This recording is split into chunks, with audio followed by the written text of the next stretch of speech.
स्पर्श विष का यदि हम प्रयोग स्प्रे में करते हैं तो स्प्रे में प्रयोग करने के 4 घंटे बाद यदि बारिश हो जाती है तो किसान भाई के सामने समस्या यह बन रही है, वे ये बात कह रहे हैं कि गन्ना बंधाई आ रही है, इस समय हम उसमें ड्रेंचिंग नहीं कर सकते, क्या उसका फोलियर स्प्रे करा जाए, उसका जो है रिजल्ट मिलेगा नहीं मिलेगा। अनवेलावत है, उन्होंने कमेंट करा कि सबने पता है यह बात की जो है तुम्हारा कॉपर ऑक्सीक्लोराइड जो हो है उसके साथ कोई और दवाई नहीं मिलाई जाती, लेकिन क्यों नहीं मिलाई जाती, उसका कारण क्या है? नारायण है जी, ये कह रहे हैं मैग्नीशियम सल्फेट और जिंक वगैरह का क्या स्प्रे कर सकते हैं गन्ने में, अगर हाँ तो कितनी मात्रा ले सकते हैं?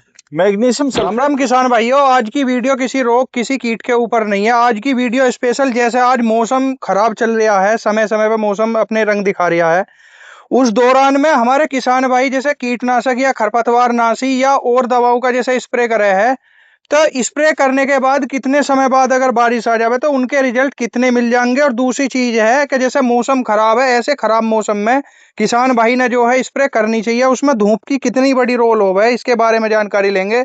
कुछ कमेंट्स हैं उनके बारे में भी जानकारी लेंगे। सामने कुशलवीर सिंह जी हैं, किसान भी हैं, उनसे भी जानकारी लेंगे। राम राम जी। राम राम जी, नमस्कार सभी श्रोताओं को।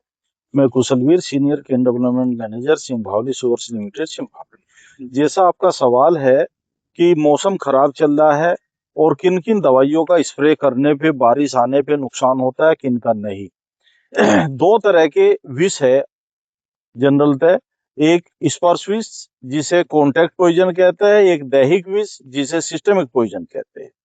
जो सिस्टमिक पॉइजन है जिसमें सबसे मेन एलिमेंट है ये CTPRL, क्लोर एंटीप्रोनिलिप्रोल, चाहे वो कोराजन है, कोराजन है या ट्वेंटा है या सुपर सिक्सर है या वर्टागो है या सिंगम फटेरा है या कार्बोफ्यूरान है। ये ऐसे विष है सिस्टमिक विष, सिस्टमिक पॉइजन, दैहिक विष जिन्हें कहते हैं। इनका प्रयोग करने के तुरंत बाद यदि बारिश हो जाती है तो इनका कोई नुकसान नहीं है और बल्कि ये नमी में बहुत अच्छा कार्य करते हैं। दूसरे आते हैं स्पर्श विष जिन्हें हम कॉन्टैक्ट पॉइजन कहते हैं। उनका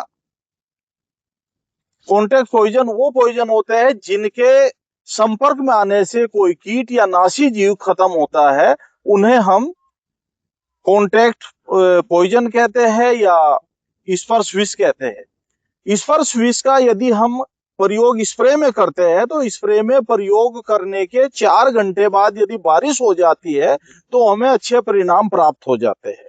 यदि हमने प्रयोग किया है और 4 घंटे पहले बारिश हो जाती है तो हमें उसमें बहुत अच्छे परिणाम नहीं मिल पाते। ऐसे मौसम में यदि आप स्पर्श विष का प्रयोग करते हैं, कॉन्टैक्ट पॉइजन का प्रयोग करते हैं और बारिश होने की संभावना है, आपको एक्यूरेट टाइम नहीं पता है, तो ऐसे में चाहे तो स्टिकर मिला ले या स्टिकर अवेलेबल नहीं है तो शैम्पू जो आता है बाल धोने वाला, उसके पाउच, एक टंकी में एक पाउच के हिसाब से आप उसे मिला के प्रयोग कर सकते हैं। उससे आपको अच्छे परिणाम प्राप्त होंगे।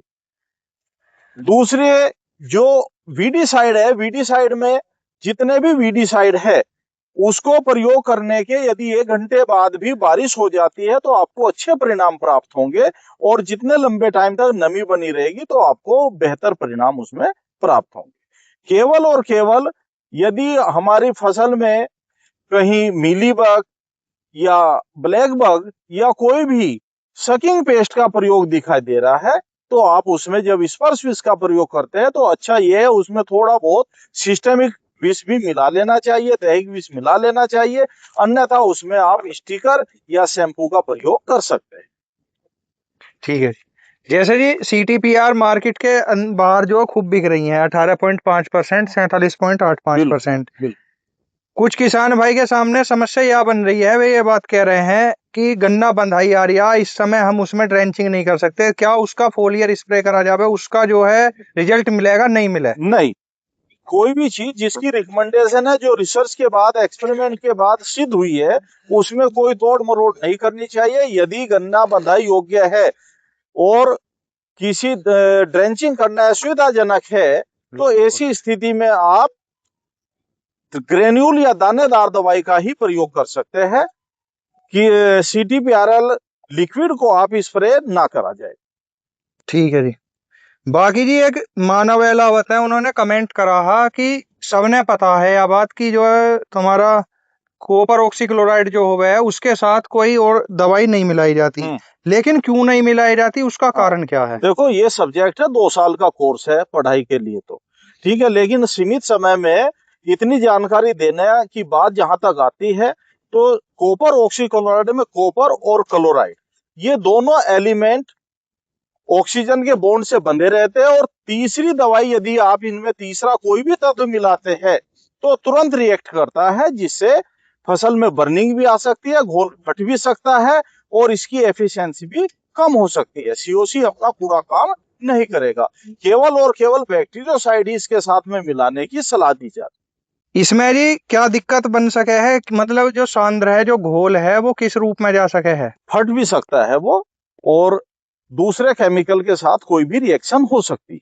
विवेक है जी, ये कह रहे हैं बड़ा गन्ना 4 महीने में कोराजिन की मात्रा 150 ml ही रहेगी या और ज्यादा लेनी पड़ेगी? देखो जो रिकमेंडेड डोज है उस रिकमेंडेड डोज से कम या ज्यादा नहीं करना चाहिए। रिकमेंडेड डोज का प्रयोग करना चाहिए, सही समय पे करना चाहिए, सही तरीके से करना चाहिए। ठीक है जी। राहुल गहलोत है, ये कह रहे हैं गन्ना बंधाई आ रहा है, CTPR की ड्रेंचिंग कैसे करें? सीटीपीआर की यदि ड्रेंचिंग नहीं हो सकती, असुविधा है कोई भी, तो आप दानेदार दवाई का प्रयोग कर सकते हैं, खेत में नमी बना के रखें। ये नारायण नारायण है जी, ये कह रहे हैं मैग्नीशियम सल्फेट और जिंक वगैरह का क्या स्प्रे कर सकते हैं गन्ने में, अगर हाँ तो कितनी मात्रा ले सकते हैं? मैग्नीशियम सल्फेट 1 किलो आप ले सकते हैं 1 एकड़ के लिए, उसे 200 लीटर पानी में घोल सकते हैं।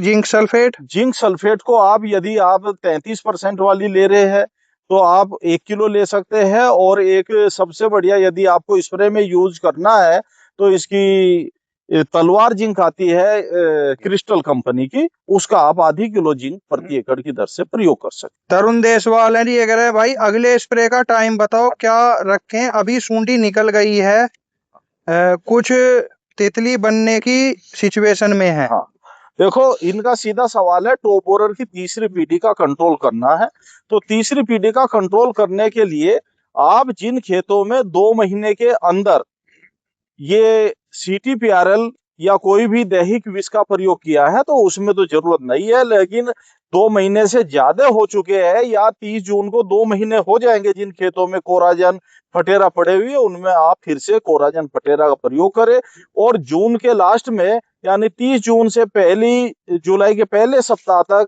आप किसी भी कॉन्टैक्ट पॉइजन, चाहे वो प्रोफेनोफोसाइपर हो या क्लोरोसाइपर हो, इसकी 400 से 500 मिलीलीटर मात्रा प्रति एकड़ की दर से आप स्प्रे कर सकते हैं। पंकज हुड्डा ये कह रहे हैं सीरासा की ड्रेंचिंग टॉप बोरर रोक सकती है? नहीं रोक सकते, सीरासा की कोई रिकमेंडेशन नहीं है। ये जी एक कमेंट है इससे पिछली वीडियो का, ये विपिन विपिन है कोई, भैया ब्लैक स्मट के लिए बेस्ट पेस्टिसाइड है पेपरिकोनाजोल 25% EC, मैंने खुद इसको 2 साल 2 एकड़ में यूज किया है और बहुत अच्छे रिजल्ट आए हैं। क्या कर हाँ देखो, पहले तो ब्लैक स्मट की किसी भी साइंटिस्ट ने कोई दवाई रिकमेंड नहीं की है। ब्लैक स्मट को रोकने के लिए सीड का ट्रीटमेंट करना सबसे अच्छा बताया गया है, और यदि ब्लैक स्मट आ जाता है तो रोगिंग करके जो ग्रसित पौधे हैं उन्हें निकालना।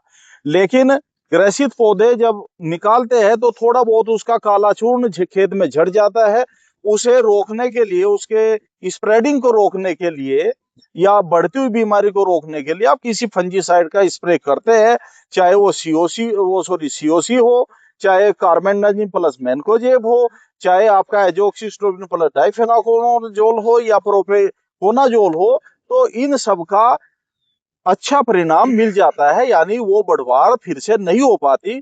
दूसरे एक बात का ध्यान रखना चाहिए, जो ब्लैक स्मट है वो जब हॉट टेम्परेचर होता है और मॉइस्चर कम होती है तब ये रोग बढ़ता है। उस टाइम पे बढ़े हुए में यदि हम काट के बाहर निकाल दे और फिर स्प्रे करें तो उसके बाद बरसात के दिनों में या उमस बढ़ने पे, नमी बढ़ने पे ये रोग इतना नहीं पनपता जिसे हम मान लेते हैं कि ये दवाई का प्रभाव पड़ा है, ऐसा नहीं है।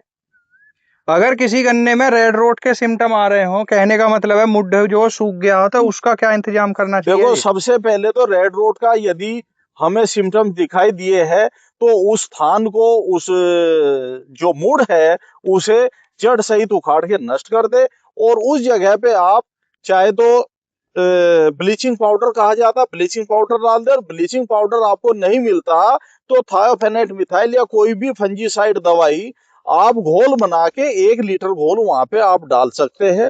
और उस खेत में यदि आप 2-4 झुंड दिखाई दिए उन्हें निकाल के आप एजोक्सिस्ट्रोबिन 18.2 प्लस डाइफेनाकोनाजोल 11.4% दवाई की 200 मिलीलीटर मात्रा को 200 लीटर पानी में घोल बना के खड़ी फसल पे स्प्रे कर दे। दूसरा स्प्रे 25 से 30 दिन के बाद फिर रिपीट कर दे तो संभवतः आप रेड रोड से अपनी फसल को बचा सकते हैं। ध्यान रहे कि रेड रोड 238 वैरायटी में जरूर आ रहा है, दिखाई दे रहा है और आने की संभावनाएं है। इसलिए किसान भाई अपने खेतों में 2 लीटर ट्राइकोडर्मा तरल को भी सिंचाई के साथ प्रयोग अवश्य करें। यदि खेत में नमी है तो गोबर की खाद या खेत की मिट्टी में, नमी वाली मिट्टी में मिला के खेत में बिखेर दे, ऊपर से पानी लगा दे तो उससे भी बहुत अच्छा आप बचाव कर सकते हैं। ठीक है जी। राम राम भैया जी। राम राम जी। अपना परिचय करवाओ जी। मेरा नाम अंकुर सांगवान है, गांव बछड़ौता। ठीक है, जैसे डॉक्टर साहब ने जानकारी दी, आज का टॉपिक भी बहुत बढ़िया है, मौसम भी खराब चल रहा है जी। तो जानकारी कैसी लगी जी? जानकारी बहुत बढ़िया लगी जी।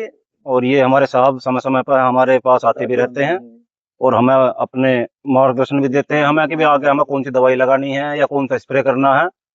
ये सारी चीज हमें बताते रहते हैं टाइम टाइम पर। ठीक है जी, ठीक है। राम राम जी। राम राम जी। अपना परिचय करवाओ जी। मेरा नाम अंकित कुमार, ग्राम बछड़ौता। वैसे जैसे जानकारी दे रहे हैं डॉक्टर साहब, कुछ ऐसा तो ना लगा कुछ गलत दवाई बता रहे हैं? ना गलत दवाई है नहीं, सही दवाई दे रहे हैं, सही ठीक ठाक बतावे हैं, ज्यादा तो दवाई ना बता देते ना, ज्यादा दवाई नहीं है, थोड़ी दवाई। ठीक है जी, ठीक है। राम राम जी। राम राम जी। अपना परिचय करवाओ जी। रूपक कुमार शर्मा, ग्राम बछलौता। खेत किसान ही हो? हाँ जी। गन्ना वन्ना बो हो? हाँ जी। वैसे डॉक्टर साहब जानकारी वानकारी देते रहे, मैं ठीक ठाक? ये तो बहुत बढ़िया देना है जी। अच्छा जी। हाँ जी, सही, बिल्कुल एक्यूरेट। गलत तो दवाई ना बता देते? ना, बता देते हूँ, बता दी। नहीं अभी तक तो बताई ना जी। चलो अभी ठीक तक है तो जी। रिजल्ट बहुत बढ़िया। ठीक है। ये वीडियो गांव बछड़ौता के अंदर है किसान भाइयों, और जो है किसी किसान की कोई मतलब दिक्कत हो या परेशानी हो वो भाई अगली इस वीडियो में कमेंट कर देगा, अगली वीडियो में उसका समाधान कर दिया जाएगा। राम राम किसान भाइयों।